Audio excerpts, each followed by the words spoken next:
acting all high and mighty over just $300. We don't need your pocket change. Laughing to themselves, my son and his wife looked down on me and hurled cruel words. Because they said they were struggling financially, I had supported them for 10 years.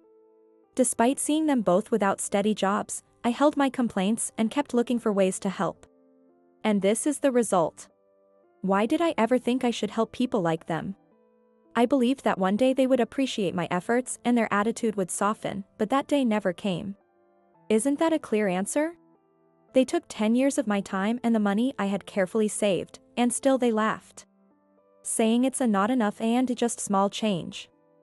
It's impossible not to be angry. For 10 years, I served my son and his wife without a word. But that ends today. My name is Carrie, a housewife in my 50s. My husband passed away, and I live alone. We had one son, who left home right after graduating from college and now has a family with a woman he married. My son's house is nearby, but our relationship is strained. My son and his wife have, shall we say, a troubled past. After graduating from college, my son joined a regular company and married his coworker. She quit her job to become a full-time housewife right after they got married. However, less than a year later, my son quit his job. Apparently, he had a conflict with his boss. Thinking he could easily find a new job, my son threw everything away over a single dispute. But the world didn't work the way he thought. No matter how hard he searched, he couldn't find a suitable job and eventually gave up on working altogether. And yet, his wife showed no signs of wanting to work, and within a few months, they were struggling to make ends meet. To support them, I decided to send them a monthly allowance of $300. At first, they were tearfully grateful for my help. I hoped that one day they would overcome their financial struggles and become self-sufficient. However, 10 years later, my $300 monthly allowance had turned from something they were grateful to receive into something taken for granted. For instance, one month I was busy with a family event and couldn't meet them on the usual day to give the allowance. That night, they came banging on my door. "Mom, we need you to give us the allowance on time. Are you forgetting things because you're getting old?" My son teased, but I was too tired and sleepy to respond properly, so I said, "I'll give it to you next time, please go home for now." His wife turned red and shouted, "You need to stick to the schedule. Do you think you can get away with this just because you're my mother-in-law?" And grabbed my collar. The sudden commotion woke me up, and I handed them the $300 I had already prepared. "If you had given it to us from the start, this wouldn't have happened." "I don't want to be rough with you, Carrie." "Exactly. Please just listen to us quietly. In the future, when you get senile, we'll be the ones taking care of you. It's in your best interest to be nice to us now." I was furious at their brazen attitude, but I held back. Fearing that confronting them might crush their pride and prevent them from ever standing on their own again. So, I bit my tongue and said, "I'm sorry," smiling meekly. In hindsight, I realized my behavior was wrong from that point. But my desire for them to get back on their feet was too strong to change my approach. There were other unpleasant memories with them. One day, I received a call from a kind neighbor. "Carrie, do you have a moment? It's about your son and his wife." "What?" "I'm sorry, I'll be right there." She explained that her house had signs of a break-in. The security camera footage showed the culprits were my son and his wife. Although the house was ransacked, nothing was stolen, and understanding my situation, she chose not to call the police and contacted me instead. I left work early, contacted my son and his wife, and we went to apologize together. "We are truly sorry." There I was, apologizing sincerely, while my son and his wife showed no remorse. The neighbor frowned at the sight, but since nothing was stolen, the matter was settled as long as I paid for the broken glass. However, on the way back, my son and his wife said something outrageous. "Why are old people so narrow-minded? We just wanted to borrow a few things." I couldn't help but say, "What?" but my son and his wife ignored me. "That's right. We didn't steal anything, even though we broke the glass and ransacked the place." Isn't it terrible that they scolded us so harshly? My son nodded and said, "That's right." I couldn't believe what I was hearing and just stood there silently.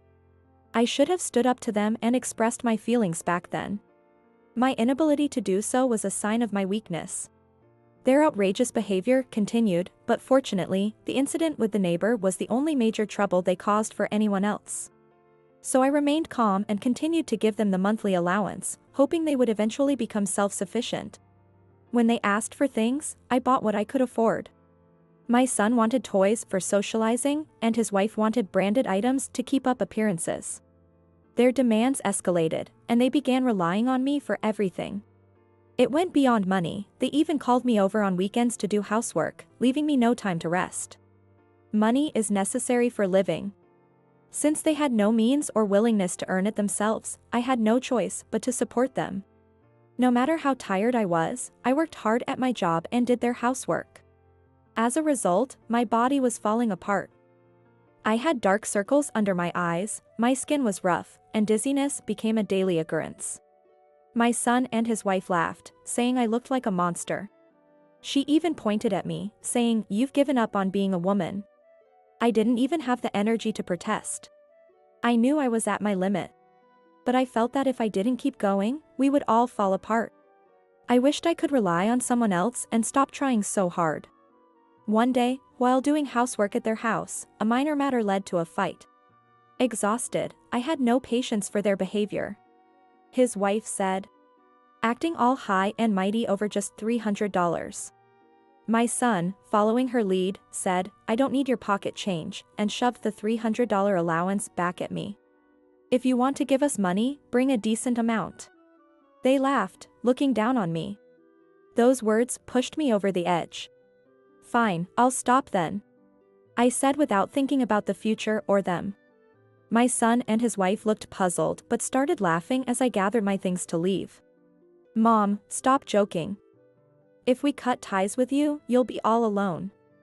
You can't survive without us." "Yeah, Carrie, you almost had me there with that joke. But seriously, that's not funny." They taunted me, convinced I wouldn't stop the allowance. "Go ahead if you can. But if you do, we'll cut ties with you. If you can live alone, do it." "Yeah, as if you could.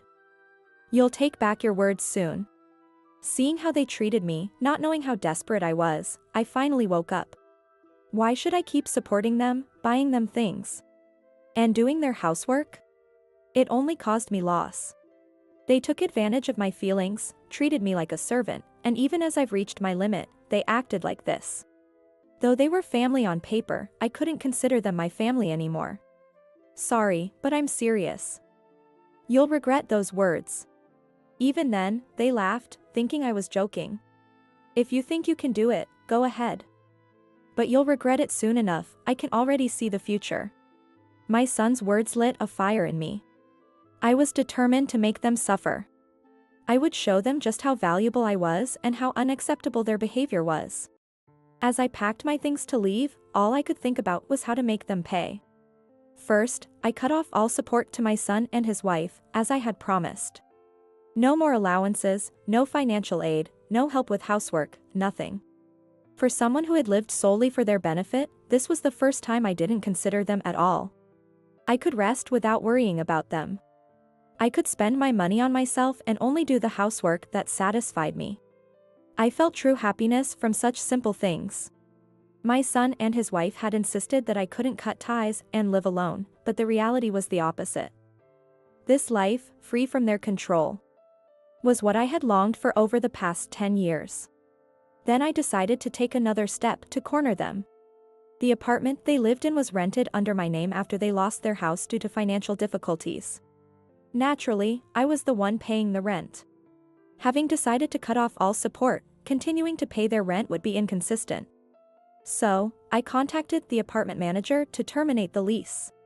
The manager, familiar with our situation, was flexible and accommodating. In a month, my son and his wife would be forced to leave, or the police would be involved. That night, I sent them a message: "If you don't leave the apartment within a month, it will become a police matter."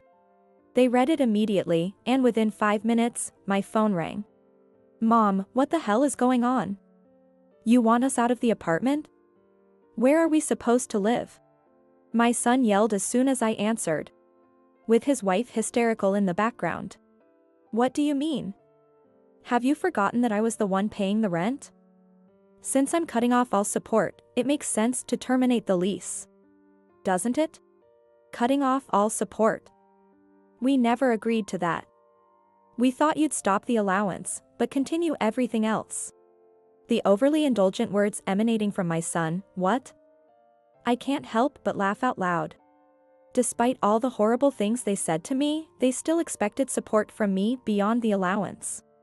Their naive thinking made me dizzy. I had been treated like a servant, handing over my money, time, and everything for them. I did it all hoping they would become independent. But I was wrong. They were spoiled and would only take more if given the chance. It would have been better to take a stand and make them listen. I provided the allowance, financial support, and did their housework. I was in a higher position than they were, and they should have shown me respect. Yet they treated me as a tool, a convenient servant, an ATM, and even laughed at my exhaustion. Why did I keep working hard for such ungrateful people? I accepted their unreasonable behavior without complaint. Even when they treated me poorly, I never responded, and they only took advantage of my feelings. Reaching my limit finally made me understand how selfish they were. They never saw me as family, only as a tool. Why didn't I realize this sooner? Why did I keep serving them until I reached my breaking point? Why did I keep believing in them? Looking back, my actions seem pathetic. I struggled, believing my son and his wife would become independent. But all my efforts were in vain. Alongside regret for my past actions, a deep anger towards them welled up within me. I couldn't be satisfied until I firmly confronted them. I needed to make them acknowledge their wrongdoings and apologize. Feeling this way, I opened my mouth again. Stop the allowance but continue other support? What kind of spoiled nonsense is that? Of course not. My son started to say, but I cut him off, no buts. Listen, your lives have always depended on me. If I ever felt like not helping you, it would be over for you. You're lucky I was naive enough to hope you might become independent someday. That's why I kept supporting you out of kindness. That's right, Mom. You're a kind person. You don't really intend to abandon us, right? We just said those things in the heat of the moment. Let's go back to being a family. We won't say such harsh things again, okay? Don't be ridiculous. I've woken up. No matter how much I tried to help you, you never had any intention of becoming independent. You were planning to live off me, weren't you? My son tried to correct himself in a panic. No, that's not true. We wanted to be independent. But we couldn't. We couldn't bring ourselves to find jobs, and my wife felt the same. We tried in our own way, but it was impossible. I almost laughed at his words. We tried in our own way, he said. But for years, they showed no signs of looking for jobs or saving money. They just lived comfortably off my support. Where's the effort in that? Listen, Mom. We really do appreciate you. We couldn't express it well, but we knew that we could live our lives thanks to you. We knew we'd be in trouble without you. So let's start over, okay? You need us too, right? What? Are you serious? Why would I need you?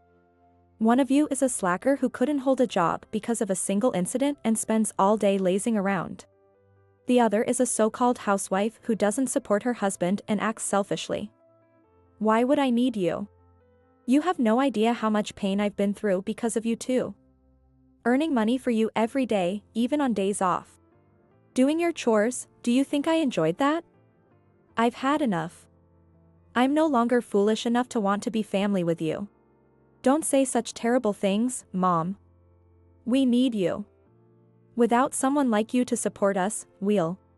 Even after all this, my son still tried to push his opinion. As I wondered what to do, I heard his wife shout, "Give me the phone," followed by an argument. Then she came on the line. Carrie. I was sick of your son's selfish behavior too. A real man works to support his family, but your son just wasted his time. I've regretted marrying him every day. I'm a victim just like you. Please help me. I can't manage without you. She was throwing my son under the bus, trying to save herself.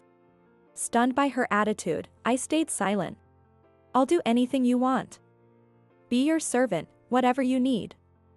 Just don't abandon me.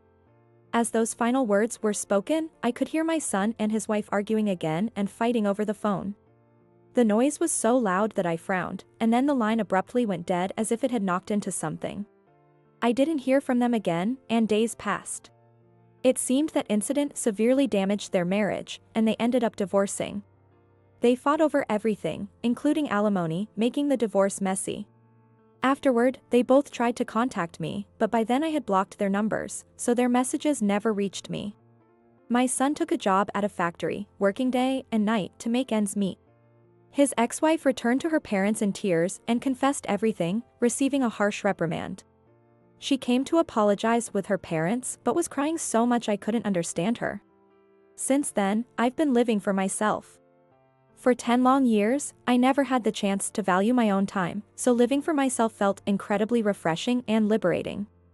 I lost my son and his wife, becoming truly alone, but it wasn't so bad. I don't know what the future holds. There might come a time when I can't just live alone anymore. But until then, I'll enjoy living just for myself.